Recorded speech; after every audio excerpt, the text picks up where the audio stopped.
کتاب داڑھی والا، تصنیف حسنین جمال۔ مزار ملنگ، کبوتر، ہپی اور تصوف۔ میرے 3 استاد تھے۔ مزے کی بات یہ ہے تینوں کا تصوف سے یا رومی کی شاعری وغیرہ سے کوئی تعلق نہ تھا۔ میرا پہلا ٹیچر ایک چور تھا۔ ایک بار میں راستہ بھول گیا، بہت دیر سے گھر آیا۔ میرے گھر کی چابیاں ہمیشہ ساتھ والوں کے یہاں ہوتی تھیں۔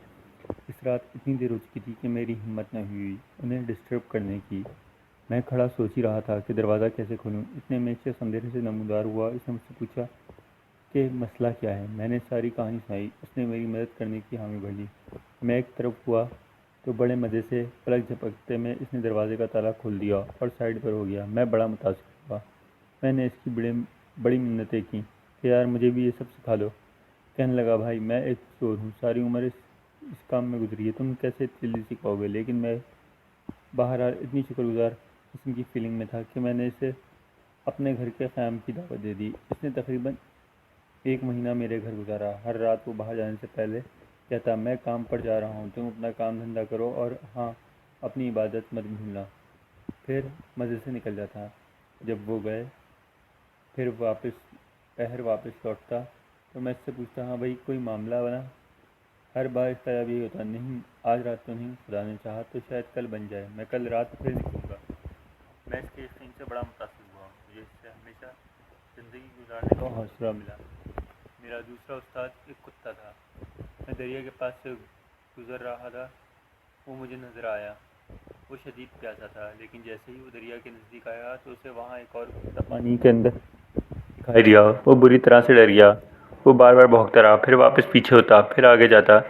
بیچارہ بڑی کوشش میں تھا بس ایک بار کسی طرح اس دوسرے کتے سے پیچھے چھڑا لے۔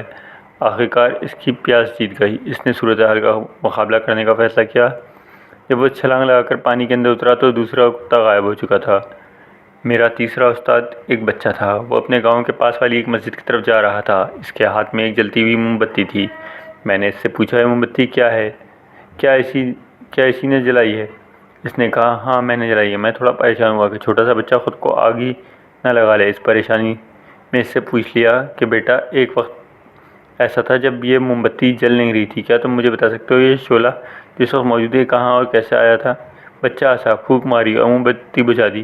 پھر اس نے مجھ سے پوچھا اب یہ جو موم بتی بجھ چکی ہے جناب، تو کیا بتا سکتے ہیں یہ شعلہ جو موجود نہیں ہے وہ کہاں اور کیسے چلا گیا؟ تب میں نے یہ جانا کہ میرا سوال کس قدر بے وقوفانہ تھا۔ آگہی شعلہ کیسے جلتا ہے پھر کہاں غائب ہو جاتا ہے؟ مجھے ایسا بالکل موم بتی کی طرف بعض اوقات یہ شعلہ انسان کے دل کے اندر کہیں جل رہا ہوتا ہے، لیکن اسے معلوم نہیں ہوتا کس نے جلایا۔ تب سے ایک اور کام یہ ہوا، میں اپنے آس پاس کی چیزوں کو بہت زیادہ اہمیت دینے لگا۔ بادل، درخت، دریا، جنگل، ہر گزرتا انسان۔ تب یوں ہوا کہ مجھے ہر چیز سے علم ملا۔ میں نے بہت کچھ جانا۔ عین اسی لمحے میں نے بہت کچھ نیا سیکھا۔ جب مجھے اس وقت کی ضرورت تھی تب دیکھا جائے تو ساری زندگی میرے کئی استاد رہے اور بہت سارے۔ یہ الکیمسٹ سے مشہور ہونے والے پاؤ کویلو کی اپنی کہانی ہے۔ جب اس نے ترکی میں ایک بابے سے پوچھا آخر آپ کو بھی کوئی استاد ہوتے ہوں گے، تو بابے نے آگے سے یہ ساری کہانی سنا دی۔ یہ اس کا نیا ناول ہے، مگر مجھے ایسا لگ رہا ہے جیسے میں یہ سب کچھ بہت مرتبہ پڑھ چکا ہوں۔ پورا ناول کب کا مجھ پر گزر چکا ہے۔ یہ سارے نوجوان جو اس میں ہیں وہ بہت سے کردار نبھا رہے ہیں، وہ بھی میں ہوں، اور جو وقت ہے اس ناول کا ایک خاص دور ہے وہ سب کا سب مجھ پر سے ہو کر گزرا ہے۔ جو لکھنے والا ہے وہ بھی میں ہوں۔ یہ انگریزی ناول بنیادی طور پر ترجمہ اردو ادب کے شوقین کو اچھا ضرور لگتا ہے، لیکن پرانا کیوں معلوم ہوتا ہے؟ شاید اس لیے کہ پاپولر ریڈرشپ کے فارمولے پر چلتے ہوئے پاؤلو کویلو نے اس ناول میں وہ ہاٹ ترین موضوعات ایک ساتھ نبھائے ہیں۔ ایک تو ناول کے نام سے ہی ظاہر ہے کہ ہپی کلچر، دوسرا موضوع تصوف ہے۔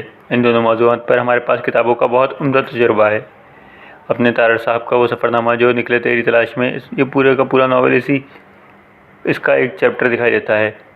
بار بار اس کی یاد سے پیچھا چھڑائیں گے تو اشفاق احمد کے بابے راستے روک کے کھڑے ہو جائیں گے۔ اہم ترین بات یہ ہے تارڑ صاحب کی وہ کتاب ہو یا اشفاق صاحب کا تصوف، دونوں چیزیں اپنے وقت کے حساب سے ٹھیک تھیں، ایک مکمل پریزنٹیشن تھیں۔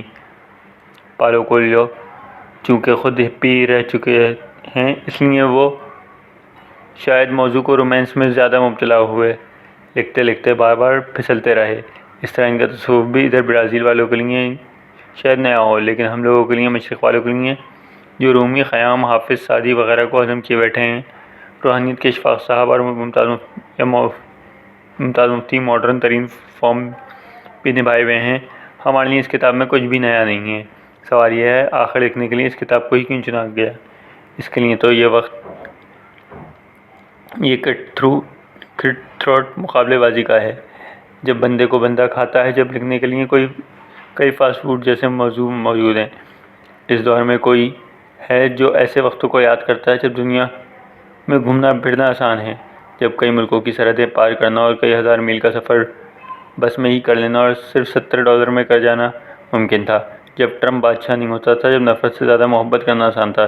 سب سے زیادہ مزے کی بات یہ ہے ہمارے بچے جو صرف انگریزی پڑھتے ہیں، جو نہ تارڑ صاحب کو پڑھنے والے ہیں اور جنہوں نے شاہ صاحب کو پڑھا، اگر وہ پاولو کویلیو کی وجہ سے ہی تصوف کے بارے میں تھوڑا بہت جان لیں تو ہپیوں کی صفائی میں لکھے گئے چند صفحے پڑھ لیں تو اس میں برا کیا ہے؟